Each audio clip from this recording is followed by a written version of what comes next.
A portion of this video was sponsored by LastPass. Clear. I'm back! Hey guys, Backyard Physician here. Today, on this episode of I Can't Believe You Can Buy That on eBay, the defibrillator! So here's the thing, guys. I am bad at cooking steak, like really bad, and I can prove it. Instead of looking at recipes like a normal person, I look up scientific articles and patents. Explosive meat tenderizers, the Canadian Robo-Grill, and a Korean patent called meat cooking technique, which I'm sure will work fine, but I just can't cook in Korean. So after searching long and far for the perfect way to cook a steak, I came across a little anecdote by Benjamin Franklin. Yes, that Benjamin Franklin, the same guy that flew a kite in a lightning storm to get it struck by lightning. Apparently, he also enjoyed frying turkeys as a side hobby with electricity. He electrocuted turkeys. And he also remarked that they were uncommonly tender when prepared in this method.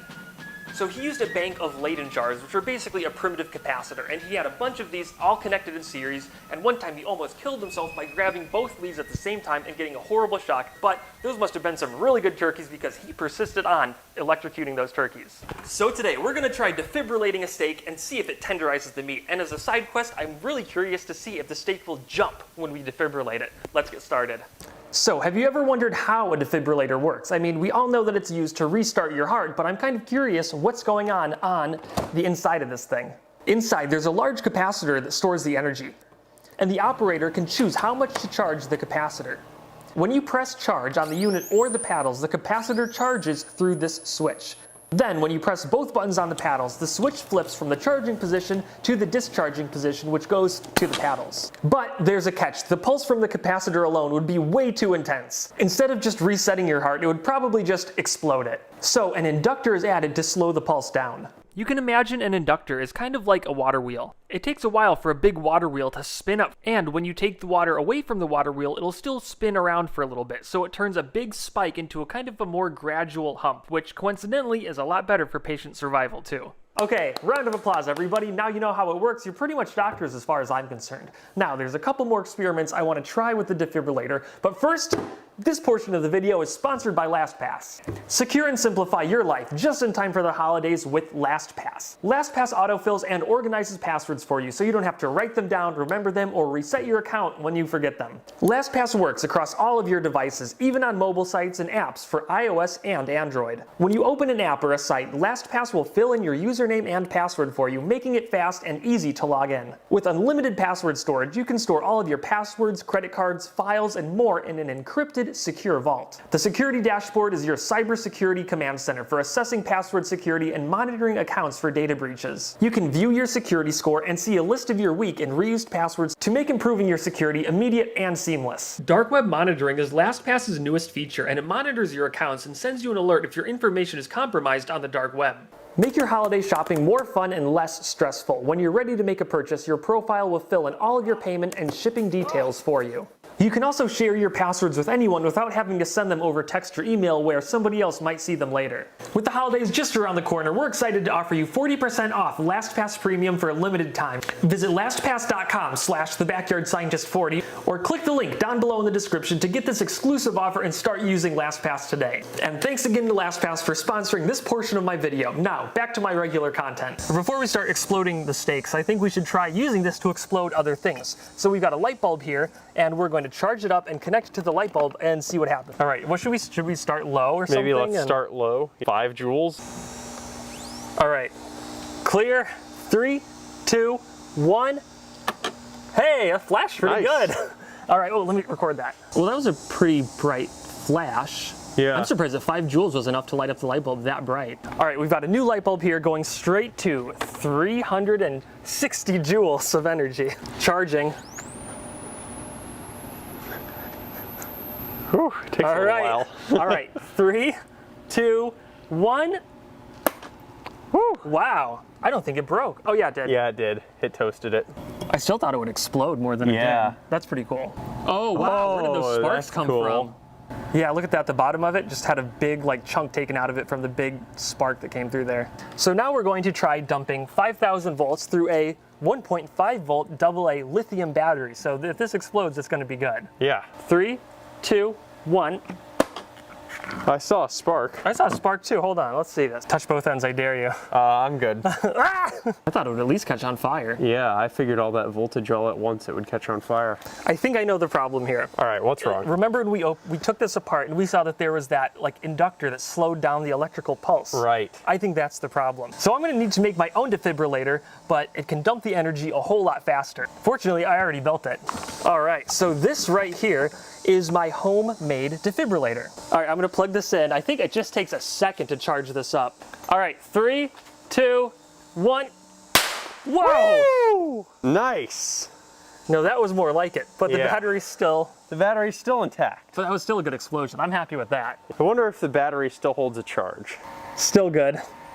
Perfect. We can put that in the Xbox controller. That thing will probably Yikes. power your controller for months. Now we're gonna see if we can open a can of soda with a defibrillator. Do we want to put the foam under it just to make sure we don't electrocute ourselves? I don't think that's gonna help. All right, straight for 360 joules. Dude, I don't like this. Like, what if it sprays on us and it's like electrified soda? I'm gonna jump when I do it, all right? All right, 3, 2, 1. Ah! It opens. Ah! Whoa, look at that, that's cool. So here I am, I think I jumped up in the air right now. I pressed the button. I don't know. I don't know if that would have saved me. Yeah, I think my timing was off. I love how it basically propelled itself off the table. Oh yeah, it took off like a rocket. There's the hole right there, just a little bitty hole. Just blasted away the aluminum, just blasted it open. Kind of want to try it again. I don't know, I want something more dramatic. Okay, let's try it worked again, really well. but with the homemade one. Yes. Okay, homemade defibrillator versus a can of soda. Oh yeah, give it a charge. All right, charge it up for a second. What the heck happened? Oh my gosh. Wow. So, My ears are ringing. so it appears that we broke the switch. Made a bunch of holes. Wow, really fast too. Bop, bop, bop. Two at a time, so it's going like 2, Yeah. 4, 6, 8. All right, so now I've got this coil of wire right here, and what we're going to do is turn it into a coil gun. So we're just gonna hold it on the Do edge. we want to hit it with full 360? Yeah. Hopefully it doesn't just shoot backwards though. All right, 3, 2, 1. Hey, it worked a little bit. Hey. Woohoo! So it shot a little bit. Yeah, not very much, but still cool. I just don't think we're getting a good connection. Okay, for the next experiment, we're gonna go fishing. But to go fishing, we need some worms. So the plan is to use the defibrillator to shock the ground and coax the worms up to the surface where we can collect them. Now they made a product like this in the 80s meant to do exactly this. And I don't remember what it's called, but 30 people died using it and you can't buy it anymore. yes, so we're gonna try it with the defibrillator. And we're standing on foam pads so that we aren't one of those 30 people. 100 joules? What do you All say, right. doctor? Yeah, 100 joules sounds good. All right, I got the All right. sternum. You got the apex? I got the apex. Ready? Yep. 3, 2, 1. All right, let's try it again. All right, 150 joules. 3, 2, 1. Boom. Oh yeah, look at that. Look at that. Whoa, get him, put him in the worm cup. Nice. Nice. Charging 150 Oh, I got one joules. too. Another one came up. Hey. 2 worms. Nice. Okay, All right, again. yep. Charging. 3, 2, 1, boom. Oh, Look at them all. Oh Wow, my look at them all gosh. come out. 1, 2, 3. Oh, here's one too. Oh my gosh, there are so many of them. There's so many worms. Look at all these. We got worms. This works so Oh, good. mine are running away. So many worms. Oh my gosh. Oh, there's some more over here. All right, so let's check this out. In about 2 minutes, we've got this many worms just in one little area. This brought all these worms up to the surface. Okay, we've got our cup of worms now.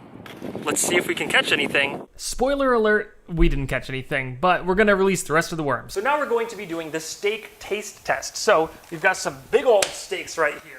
We're going to defibrillate them and see if they taste better. Like Benjamin Franklin said back in the day, Tender turkeys. uncommonly tender turkeys. Uncommonly tender. And what I want to see right now is if it's going to jump. Like if there's any chemical energy still in the muscle that it'll twitch. I'm thinking we start out with like 100 joules for 300. Yeah, go straight. All right, we're going all the way. Okay.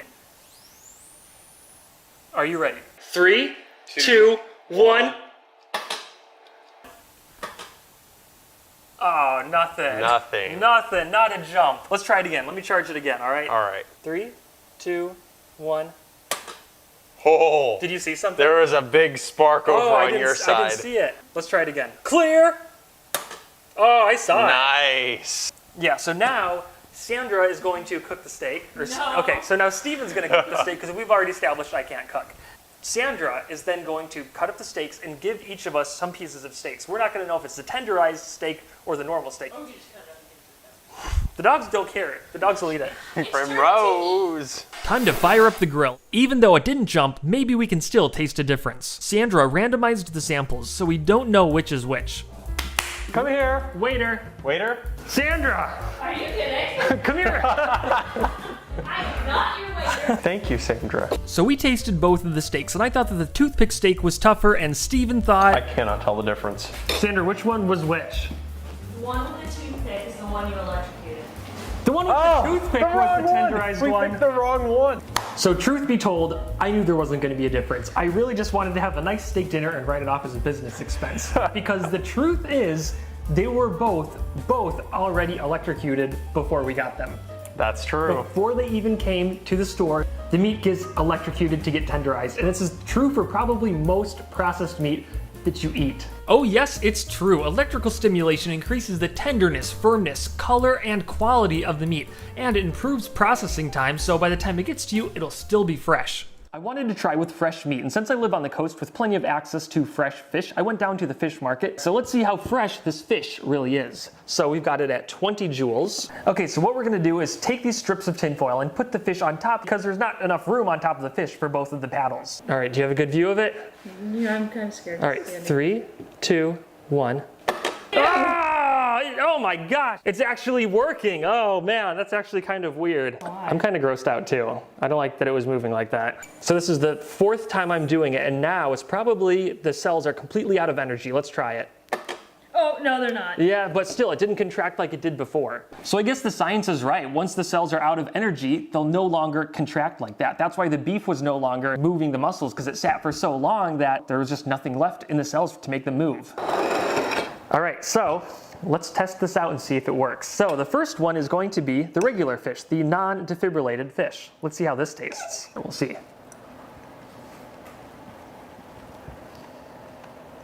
Tastes pretty good. It's okay. It's pretty good. The next one. I like that. I think that there's a difference there. Okay, so I think there's a difference here. It's very slight, and I don't know if it has to do with the way I cooked it or if this just works, but there's definitely a difference, and I think that the defibrillated fish was definitely tender than the normal fish. But I still wouldn't recommend everybody going out and buying their own defibrillators to try this for themselves because that's just probably, it's gonna end bad. And yeah, that's it. Thanks for watching, guys, and I'll see you next time.